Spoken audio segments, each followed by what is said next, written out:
Okay, so now I think I've had plenty of time to calm down and clear my mind, so this time I think I can... It's Clannad. It's Clannad, okay? It's just Clannad. I promised myself, I promised you all that I wouldn't bring it up, but every time I think I'm out, they pull me back in! Okay, let's see just how exactly the same this is, shall we? I'm thinking of writing a story about a girl who's the lone survivor in a world that has been decimated. A girl living alone in a world that has ended. A girl living in this empty and still world. Now, as I mentioned in my Clannad film review, the Clannad visual novel was out before F, with F somehow beating Clannad to TV screens. Well, that's probably because of that craptastic movie, but I digressed from that a long time ago, so fuck me, Freddy. However, the greater point here is that this story is clearly lifted from Clannad in both versions of F. There's no excuse here. It's the exact same premise. Now, the devil is in the details, as the little asshole always is, but as we will all unfortunately see, even though the story is changed and form-fitted to have direct significance to Chihiro and Renji, it utterly fails in every way. Maybe they could have gone with something different, something interesting and unique, but I mean, that would mean actually dealing with Chihiro's memory issues with severity, seriousness, and depth, and oh my god, that would mean consulting psychologists and linguists and... Oh man, can you imagine how expensive that would be? Can you imagine how hard that would be to actually do a good friggin' job?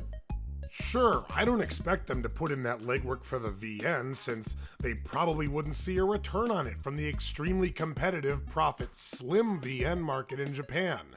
Minori's president bemoaned the state of the industry in an interview, and a simple glance at the profit margins for even the best-selling games these days tells the story. However, we're talking about the anime adaptation here.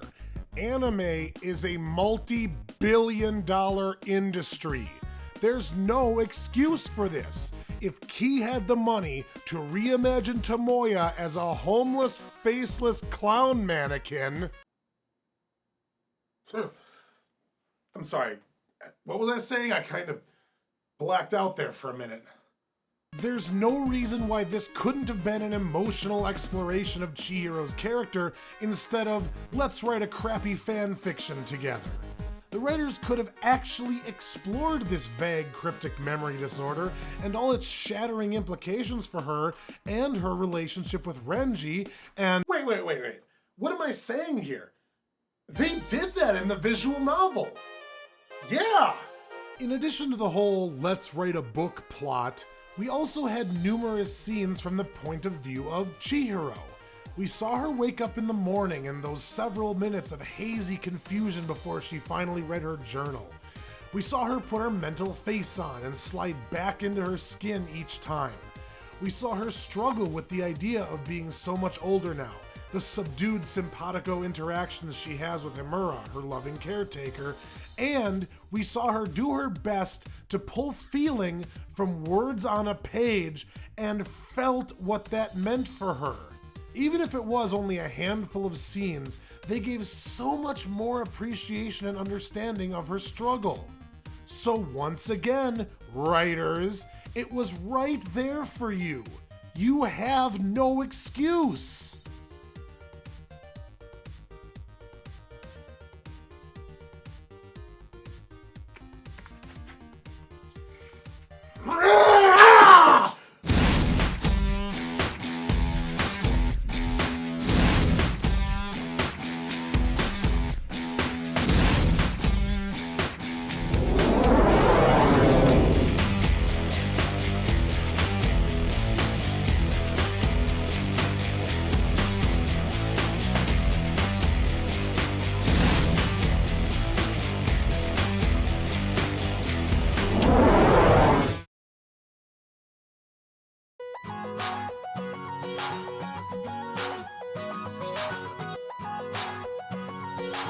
kick things off this time with stained art Chihiro glass abstract chain dead space fuck your mother. What? And then we cut to a scene that makes even less sense. Can I really step outside of it? Step outside what? You're laying on a stained glass disc floating over bottomless darkness. Is your goal to disappear into the void? Then why continue writing? And if that is what you're gonna do, why were you considering not writing in the first place? Your analogy makes no sense! Writers! Continuity is not this hard! Speaking of stranded story threads, we cut to Director Douche's childhood flashback as he happily watches videos of his actress mother, who I guess loved standing in front of an ocean. Who I guess he is comparing K to now. Surprise, motherfucker. Thanks, Japan. But before that scene can actually begin, we cut to him filming her in the gym. Once again, without her permission. Are you having fun? Huh? Sorry, was I in your way? Can I see that? What? Sure. You're not very good, you know. Huh? The next time you film me without my permission, I'll use my right hand. Yeah! Oh, thank you, Savior above, for giving me one bright moment amidst all the awful, painful trash that litters every other second of this show. I'm sorry, but can I get that shot again? Nah, that's not really doing it. How about 20 more times?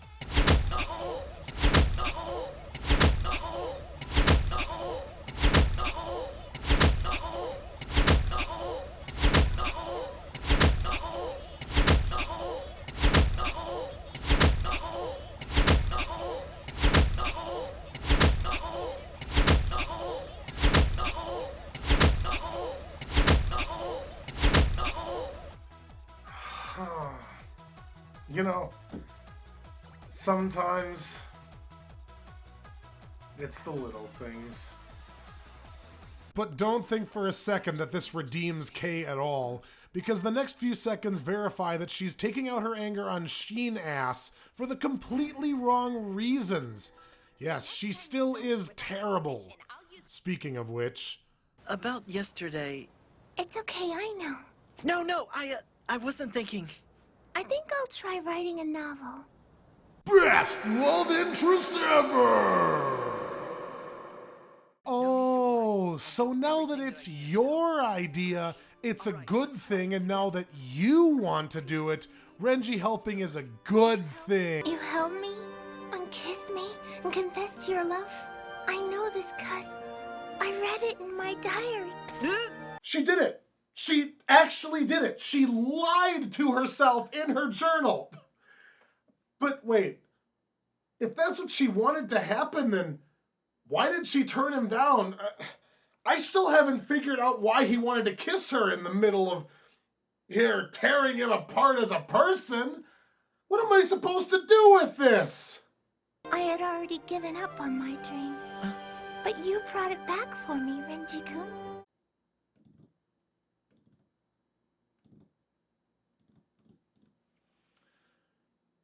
I don't even know what to say anymore.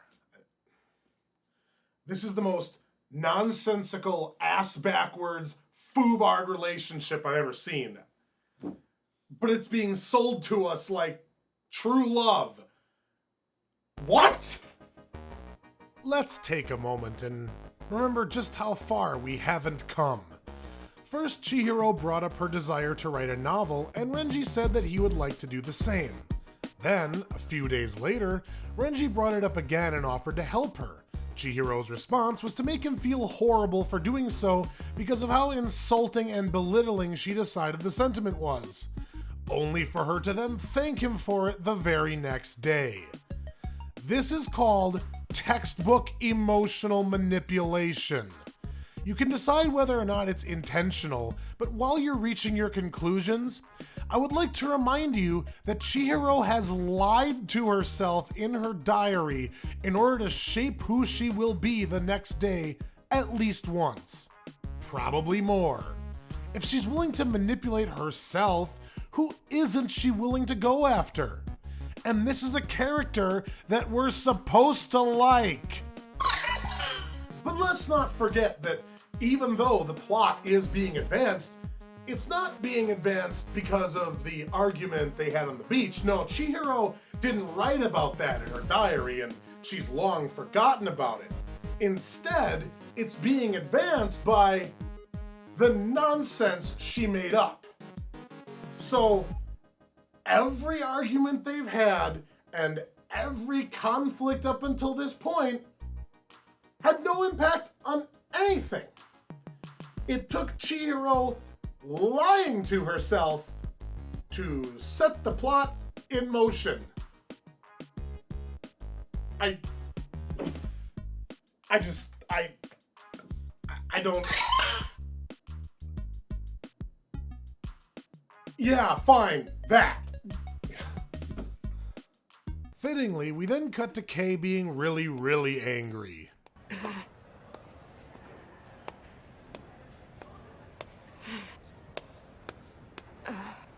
What is it? Kei Shindo, is that right? Is it going to take long? Then I really don't want to hear it. I'd rather go home now. You're welcome to leave school with me if you want to. If you think it's worth cutting class to follow me and talk. Oh, of course, that doesn't really happen, but, you know, even if I've only ironically improved the show by intentionally making it worse, I'm still calling that a win. With Kei's existence re-established, we immediately cut back to Chihiro and Renji for, what else? More food! If you'd really like to, I guess we could go out, but we could save some money if we ate at my place. I could make something at home. Is that okay? Sure. Oh, you just said you would make something at home, didn't you? Did I? Yes, you did. Chihiro, you actually have a really good memory, don't you? Only if it's within 13 hours. Hey, do any of you guys remember how long Chihiro's memory lasts? I suddenly forgot because no one mentioned it in the last 2.5 seconds. Also, remembering what she said 1 sentence ago does not constitute a great memory. You patronizing cunt. Oh my god! No one cares about your neighbor, your cooking, or your mom who constantly pretends to want your dick. How very nice to meet you. I'm Sumire Aso. Are you, Renji's sister, perhaps? No, his wife. Surprise, motherfucker. And just like all great mothers, Renji sets out to actively ruin his relationship with Chihiro from word one. What? Goodness! I don't know what you see in him, Chihiro. Even from my perspective, he's an idiot. What? But I was beginning to think that he'd never find somebody, and now I'm so happy for my idiot son. Jesus, woman! What the fuck is your problem? How much more could you possibly bury your own son? I'm so happy for my son who fails at everything he tries. I'm so happy for my son who has a tiny, infertile penis. I'm so happy for my son who is too retarded and worthless to ever raise a child. I'm so happy for my son who I tried to abort with a coat hanger. What? JT? I'm down here now! Surprise, motherfucker. I don't know what you see in him, Chihiro. Even from my perspective, he's an idiot.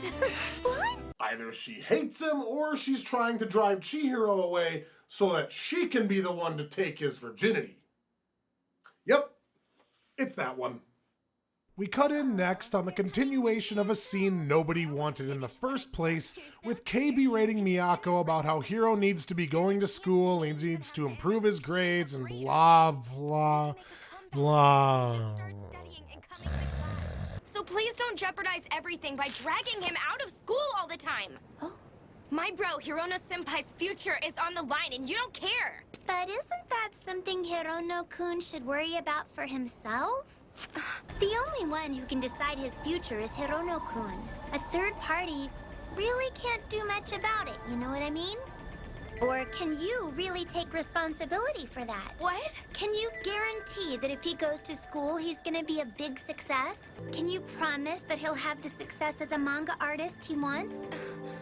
Hirono-kun is an adult. He can make his own decisions. Is it so easy to become a manga artist? Can you just quit and start over again? If it winds up being all for nothing, can you take responsibility? You're not being totally honest with yourself, are you? If you don't recognize that, you may end up hating yourself one day.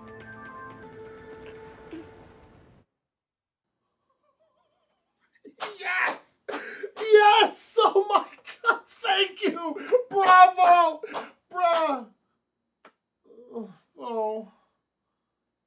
Oh, come on! Not even this is a scene I can actually enjoy. It's because this goes back to what I said earlier about Miyako being obviously right over Kei. In one scene, she completely trounces Kei's motives with intelligent, well-reasoned, grounded logic.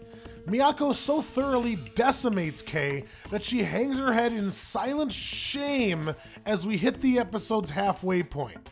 It cuts away immediately, so she has no rebuttal, no counterpoints. She stutters and freezes in place at every word out of Miyako's mouth.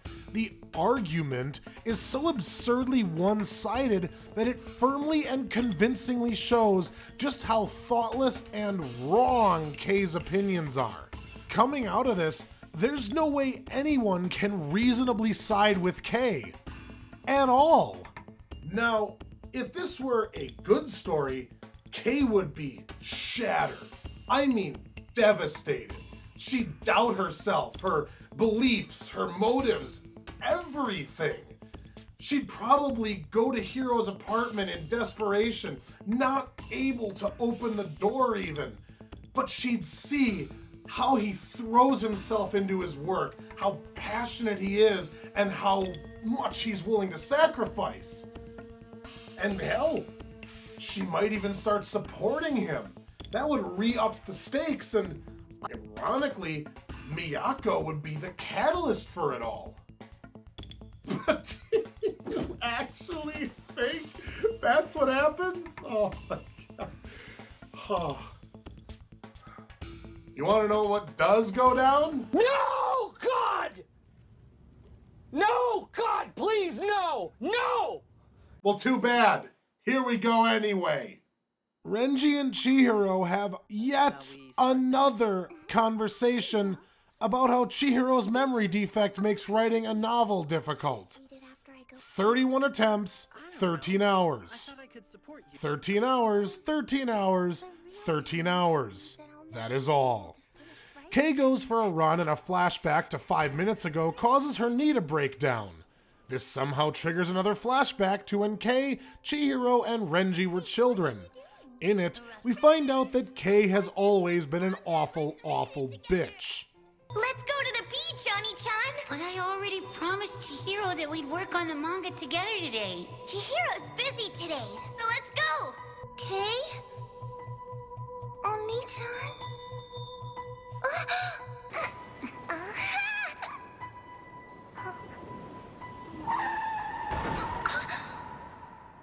Nope. No. Just no. No. Let's go to the beach, Oni-chan! I said no! It's at this point that I start to wonder if Kei even has a smidgen of human decency in her heart, or if she's actually a sociopath. And not for the reason you think. Your average person would be changed forever by a disaster of this magnitude, especially since that person is indirectly responsible for it.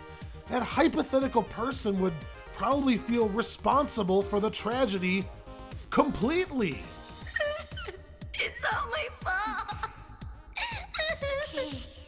But even though that's what Kay says, this event actually, in practice, has zero impact on her character. It doesn't change her mind about trying to make him do what she wants at the expense of others, and it doesn't change how she treats him or anything whatsoever. 10 years later, Kei Shindo is still the exact same person who got her sisters screwed for life. Because an actual human with a properly functioning brain and soul would think, oh, I tried to take Hiro away from a girl before, and now here I am trying to do it again. How could I be this stupid? I took Hiro away from her, so I have no right to confess my feelings to him.